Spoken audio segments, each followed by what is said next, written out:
Hello, it's Ren Presents time. I'm your host, Ren, and today we continue with the House of Bloodstein, Mentralysis, Part 3, the Chadburn, Chapter 1, through the Gellartron. So, after 242 pages, we are in the final part of the book. Things are going to be coming to a head fast. Characters that have disappeared for a while will suddenly be thrust back into the main storyline, and usually if an author introduces characters and then forgets about them, that's pretty bad writing. I forget nothing. I know exactly what I'm doing. I'm in complete control of this story. I was just waiting to unleash these characters once again. We saw last week, things are looking bad for Kay and Leica. The Jones attacked, both digitally and physically. They messed up the Baznet. Sarah no longer is able to reach them with her hologram. They sent hypnotized people, all toting the now reviled Horvath Creeper, to take Kay out. Fortunately, he, with his bag of shadow tech given to him by Wilhela Corman Gran, the Mad Black Hat of Wham, he was able to fashion a suit for himself that will protect him from the deadly spores of the Horvath Creeper. And then, as their hotel came crashing down around them, he created a shadow tech vessel that looked like a crustacean of some sort and went west across the Gallian plain towards Gallia Palace to have at both the Jones and Queen Gome. Fortunately, they were attacked by something even more arcane than their Shadow Tech ship, something that took it right out. Shadow Tech is very difficult to deal with. It's very difficult to damage or destroy. It can take a lot, ordinary weaponry or technology really isn't going to do much good. But if you have something that's just dripping in the arcane, then all bets are off and Shadow Tech can be defeated, and it was defeated. Kay and Leica crash into the Gallian plain, still about 5 miles away from their target, with Jones proceeding to their location with speed. Things looking bad. So now we proceed to the final part of the book, the Chadburn. And a lot of the dangly threads that I've been keeping will finally come into play. And you'll see in a couple chapters that I wrote my ass into a major, not a plot hole. I don't do plot holes. No. I wrote myself into a corner. And it took a little bit of doing to get myself out. Now, usually when people consider a work like this, a book, they think linearly, page 1, page 2, page 3, but that's really not how the book is constructed. It's constructed in parts, generally going from beginning to end, but sometimes you add parts in the middle, sometimes you add scenes towards the end, you double back towards the beginning, make adjustments, yada, yada, yada. Well, I had listened to my beta readers, and they said this and that you added in a couple chapters here, I'm not going to spoil it, weren't tough enough. So I'm like, oh yeah, they're not tough enough. I'll fix that. And I went through and I toughened up these characters. And then I found I made them too tough. I'm like, oh my god, now what? So I had to do some creative finagling with the doings in the book with the characters, and we'll see what you think of my solution to get myself out of the corner I had made for myself. Anywho, welcome to part 3 of the book, the Chadburn, chapter 1 through the Gellertron. Let's proceed, shall we? The Goshawk climbed up fast through the clear blue atmosphere of Onaris and took a hard 7:45 p.m. bearing towards Kana. Phillip of Blanchford sat at the controls as usual. His brand new wife, Lady Thomasina of Blanchford, formerly of Wham and the 19th of her line, emerged from the rear of the ship. She had just changed out of her beachwear, back into her usual green and brown armor. She was flush and tan from their trip to the sunny beachside town of Fazo, glowing with young love. Carrying her boots and Philip's duster, she sat in the adjacent chair and gazed at the sandy white fingernail of land jutting into the ocean far below, rapidly getting smaller and smaller as the ship sprinted away from the planet. She had loved Fazo with its huddle of whitewashed buildings and aquamarine waters. She didn't ever want to leave. They had even purchased a little property there near the beach, strewn with sand and driftwood, just a quiet little place out of the league's eye they could disappear to when the mood caught them. She had heard from the locals that the giant turtles were soon to come in from the sea to bury their eggs in the sand, and that was a spectacle not to be missed. Her Bondar ship, the Sparrow, had departed Xandar and returned to Wham, reporting back that the uproar Wohilla Corman Grand had stirred up had largely blown over. Thomasina informed her people that when she returned to Wham, she would have a husband at her side, something that hadn't happened in her line in generations. The Thomasinas of Wham, progeny of the old House of Willover, chaste prohibitionists known throughout Wham for their ferocity, never married. But she desperately loved Phillip, and Wham wasn't the same without him. Times changed, and she would bring a husband home with her. But then there was Sarah blaring in over the comm, shattering their peace, chattering nonsense, having found them in quiet Fazo despite their alias. Her angry voice pounded down over the transponder. "I still can't believe you two up and got married and didn't invite any of us. What is that? I'm your twin sister, dude. We're supposed to be tight." "Sorry, Sarah," Phillip said. "Just sort of happened, you know. The time had come and we just did it. I didn't want to be without Rose any longer." "Well, now that you're family and all, can I call you Rose too?" Sarah asked. "I'll think about it," Thomasina replied.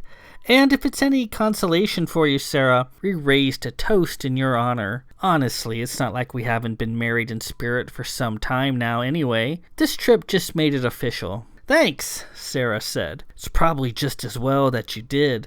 Otherwise you two would be on ice here with me on HOBM." "What do you mean?" Phillip asked. Sarah took some time to get them both updated on the current situation, Phillip listening intently as the Goshawk picked up speed and settled into its flight to Kana. She told them that they had all been deceived, that Lady Chrysania was an immortal, and that she, in one of her many guises, was the Zaffin tyrant Queen Gome, and she told them what had happened to her, to Sam, to Magistrate Kilos, and her son. Phillip was speechless. Thomasina rustled in her seat and looked at her tan hands. "We must have just left before the attack commenced. So, Sarah, you're telling us that right now you are systolic in a capsule missing your face and other essentials?" Thomasina asked. "Yep, me and several others. Listen, we're okay. Nobody knows what has happened. The bad one was Kai, but she's out of the bag now. Grumpy as ever." Thomasina tried to revive Sarah's humor. "So, even unconscious and without a mouth, you still speak?" "That's right," Sarah replied. "There's no stopping me. See what you married into?" "So now what?" Phillip asked, a bit of guilt and worry for his family seeping into him. "What do we do? How can we help?"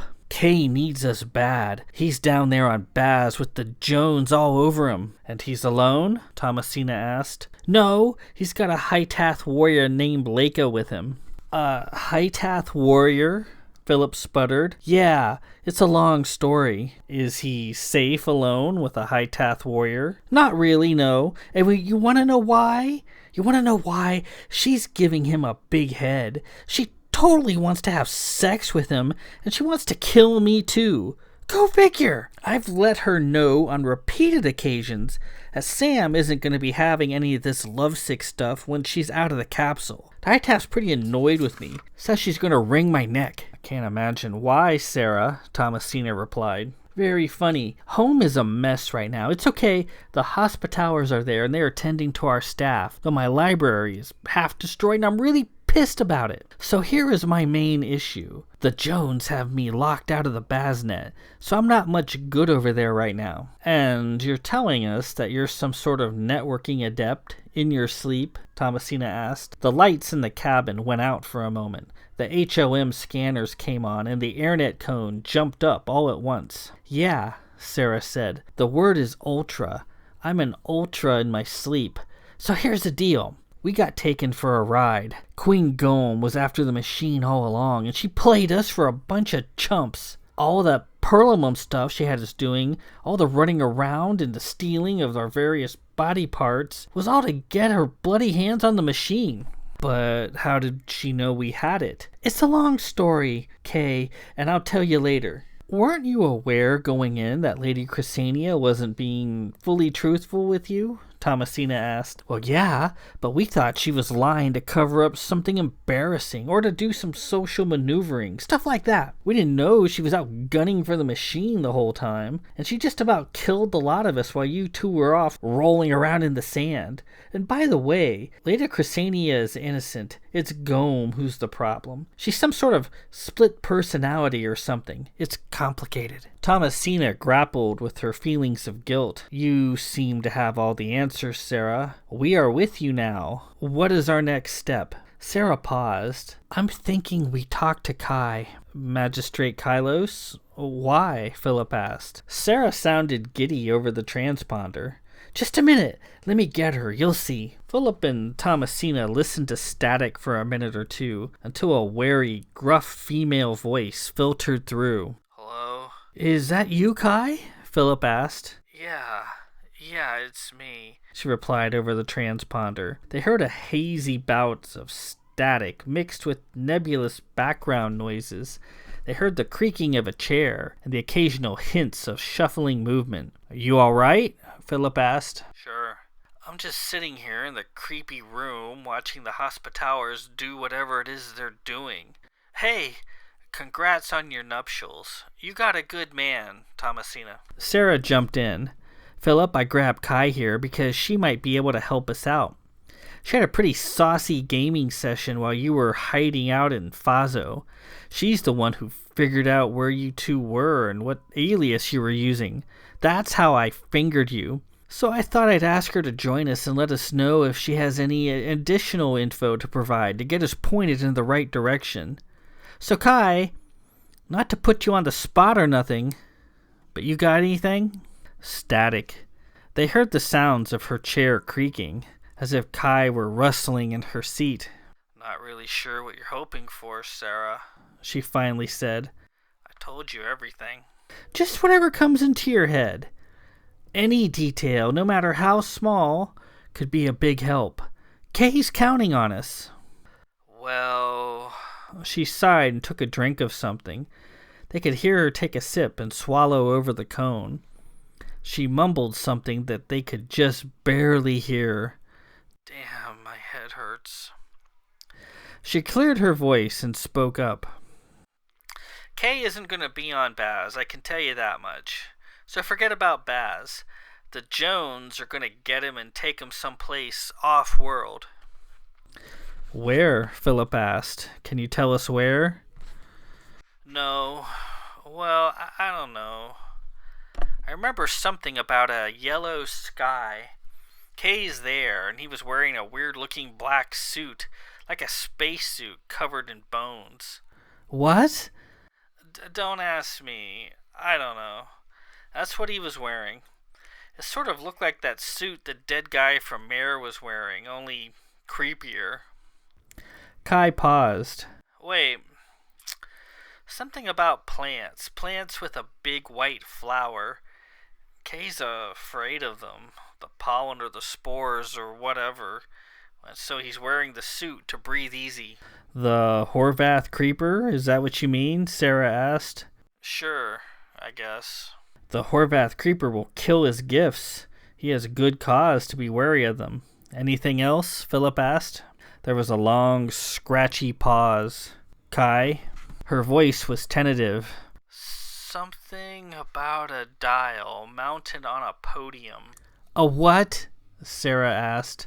Kai was tired and exasperated. It came through in her voice.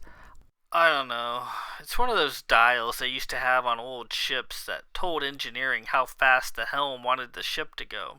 Phillip and Thomasina exchanged glances. You mean a Chadburn, right? Phillip said. An engine order telegraph? It's a dial mounted in the bridge, so if the captain wanted to go at a certain speed, flanking speed for example, the helm would move the dial to flank, and a similar dial in the engineering area would also move to flank, accompanied by a bell. You sailed in space for how long, and you didn't know that, Kai? Hey, I didn't have one of those stupid things on the Seeker or the New Faith, okay? So how would I know? Sarah was impatient. So what about it? What about this Chadburn?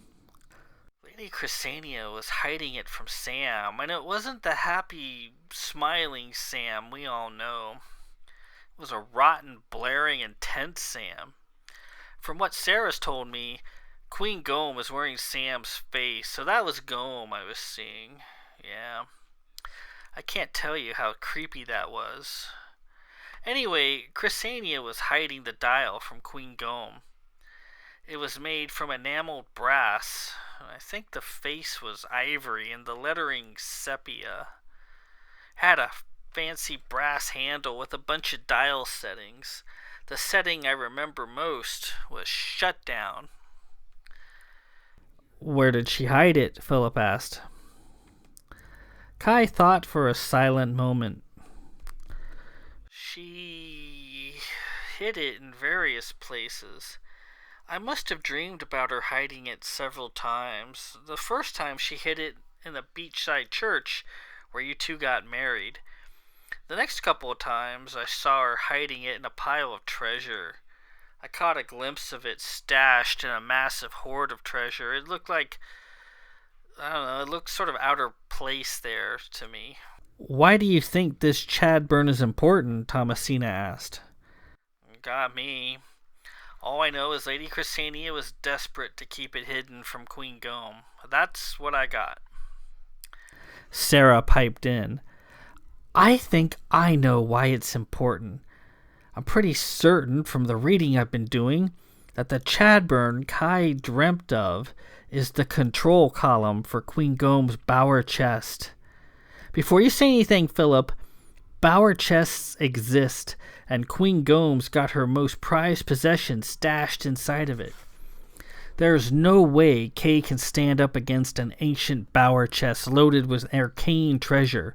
He'll be obliterated. If we have the Chadburn, then we can turn the tables. We can shut the bower chest down cold. What in the name of creation is a bower chest? Thomasina asked. Monsters from Vith lore, Rose. I'll fill you in later. All right, Sarah. Assuming what you say is true, then where is it? Phillip asked. Where's the Chadburn? Kai answered. If you guys are expecting me to tell you from what I saw in my weird dreams, I have no idea. It's in a big room full of treasure. I think it was open to the sky. Weird sort of greenish sky. It's been there for a long time, and the handle is missing. Somebody hid it. That's all I've got. Do you know where this treasure room is, Kai? Phillip asked. Nope. Sorry. What about the handle? Phillip asked. It's missing.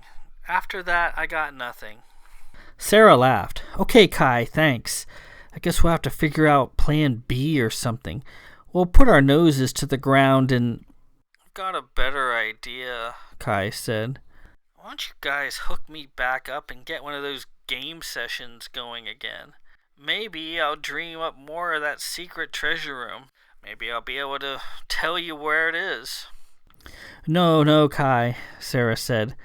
Gaming sessions are too dangerous. Doing it to you once was bad enough, but twice is asking for trouble. Maybe you can get with your husband, the professor, and... There's no time, Sarah. It might take forever to get him on the line. Then he'll need to perform research. You know, he'll find the answer, he always does, but it might come too late to be of any help. We need answers now. Maybe I'll game up where it is and you can go snag it. It'll probably take a lot less time. Look, Kay's out there fighting for all of us, and I'm just sitting here doing nothing like a useless slag. I ask for a drink and I get water or fruit juice and the well-being of everybody here depends on the success of this operation, and Kay's gonna need our help. Come on, big girl, I know what I'm getting into. Let's do this. What sort of danger would Kai be in if we initiated another one of these sessions? Phillip asked. Well, plenty. Her brain could short out or she could dip down into an insanity curve, Sarah replied. Yeah, well, I wouldn't be losing much, would I? Kai responded. Come on, let's get this going. I'll be fine. Hours later, the goshawk plunged into Kana's atmosphere. Kana was always bumpy.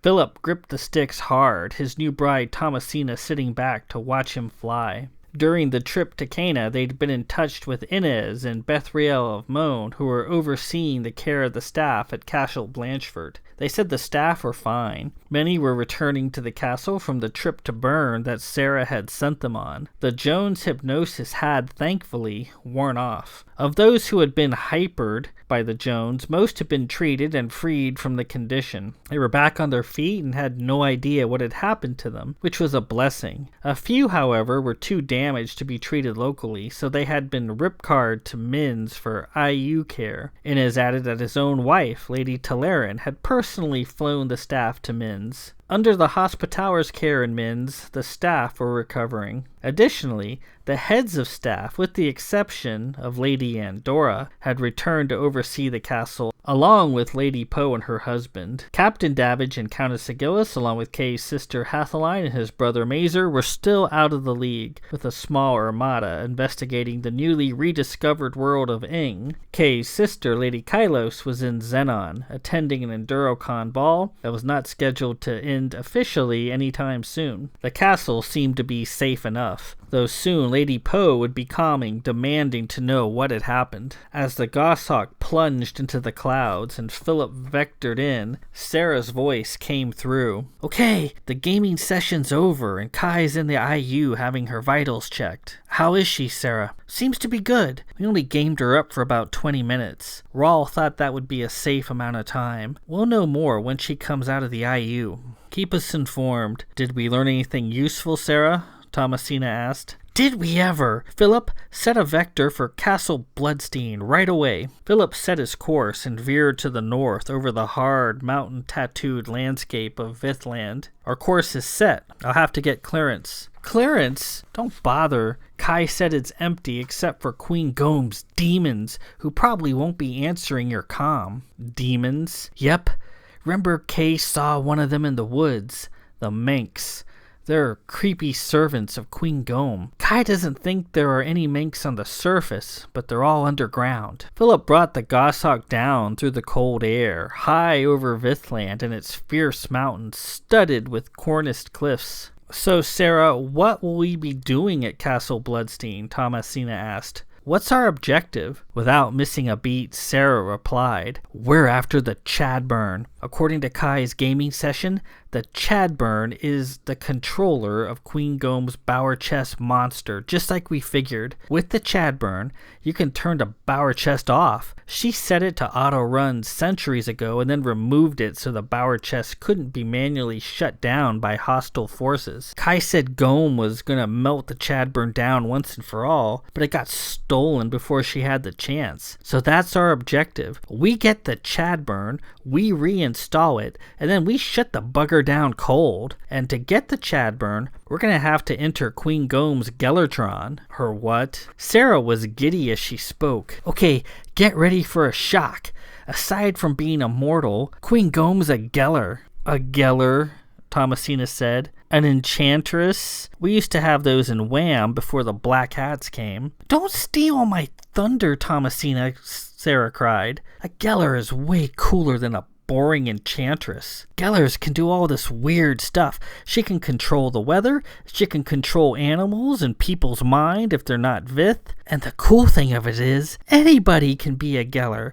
All you need to do is have lots and lots of stuff. she's got the deck stacked pretty much in her favor, and she's probably letting Kay have every bit of it right now. Anyway, a Geller like Queen Gohm gets their power from their Gellertron. A Gellertron is basically a castle or stronghold with a hoard of treasure and arcane items. According to the laws of acquisition magic, the more things you have collected in one place, the tougher you get. Castle Bloodstein is a Gellertron, and long ago, Castle Blanchford was one too until the sisters butted in and deactivated it. Back in the day, all the Vith households had a Gellertron. That must have been cool, and we're gonna tear Castle Blanchford apart looking for ours once we get this all sorted out. And Magistrate Kilos told you all this while under the influence of mind-altering drugs? Thomasina asked. Well, yeah, sort of. So if we don't deal with Gohm's Bower Chest monster, then Kay's got no chance. Thomasina, do you still have that locket my mother gave you containing 2 whispers?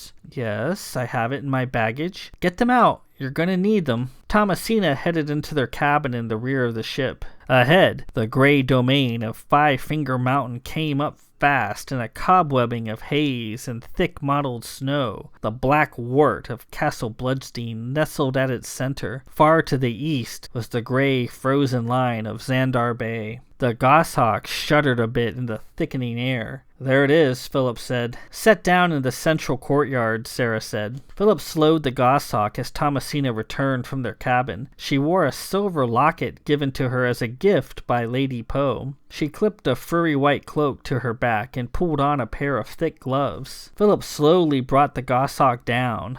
The black spires of Castle Bloodstein, dark and ominous, loomed over them. And with that, we conclude Part 3, Chapter 1, Through the Gellertron. And I was always a big fan of Alice in Wonderland. I just love the unbridled imagination of that story. And, Through the Looking Glass I always wanted to have a looking glass of sorts to go through. And in this case, the looking glass is a Gellertron, which is like an arcane portal that can take you to a lot of different places. And if you have enough stuff, if you've collected enough things, you too can have a Gellertron. It's like there are 3 schools of magic in my League of Elder universe. I think I've described them before, but I'll go over them again. There is TK, which is exclusively used by the sisters. The art of TK, using your mind to do amazing things, is pretty much extinct except with the sisterhood, and they can use their minds to do a lot. The second one is vortex magic or shadow tech, as used by the black hats like Wilhela Corman Grand or Kay's mother, Countess Sigillis, or Lady Poe. Any shadow tech female can use vortex magic, and Kay, who is a shadow tech male, even though he can't cast it, he can control shadow tech and get rid of it,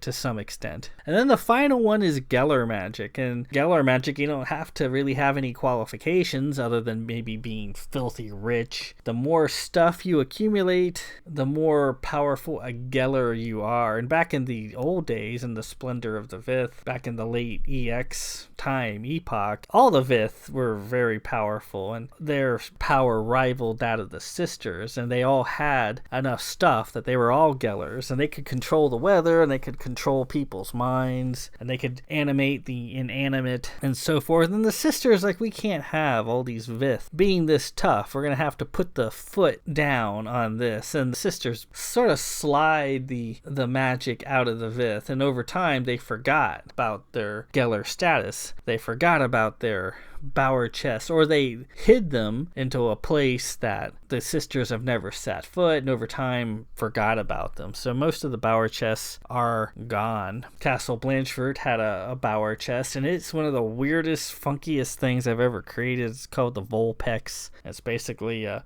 pair of arms and hands that descend from a stormy sky. You can't really see anything of it other than these hands, giant hands coming down from the sky. Don't ask me where that came from. I just write this stuff. I'm not responsible for what tumbles out of my head. Anywho, the Vith were all Gellers, and then eventually the sisters sort of slide the Geller out of them. But Queen Gohm is still a Geller, and she can do all this fancy stuff just like she did in Baz with the tornadoes and her Bower chest monster kicking Kay's ass. And that's probably going to happen again unless they can assist him. So the Chadburn, speaking of her Bower chest monster, is the control column to the Queen Gome's Bower chest, and she ripped it out, tried to have it destroyed, but actually the Lady Chrysania part of her, I get, rebelled a little bit because she loved the Bower chest. She was there when it was constructed as a little girl, and it was a pleasant memory of summer breezes and fluttering flags, and she remembered flying in it with her brothers and sisters and how they all laughed. She has fond memories of Bower chest, a thing of wonder, that Queen Gome has subverted into a thing of evil. And she hid the Chadburn, the control column to the Bower chest long ago, unbeknownst to Queen Gome. So that is their current mission. Get this Chadburn, get this control column, somehow get inside the Bower chest and shut it down before it has a chance to roast Kay alive. So that's where we are. The end of part 3, chapter 1 through the Gellertron. Next week we continue as Phillip, Thomasina, and Sarah, via remote, penetrate the depths of Castle Bloodstein. Chapter 2 is entitled I Am Chrysania, in quotes, and we'll see what that's all about next week. And next week you'll see my resolution to the corner I had written myself into, because Phillip and Thomasina are about to face some freaking tough monsters, and they would not have survived unless I took this step. I'm like, yeah, I toughened these guys up too much. Now they're just complete butt kickers, and now what? You got two people who are completely outmanned. So we'll see that next week. Anywho, this is Ren Presents. I am your host, Ren. Peace out.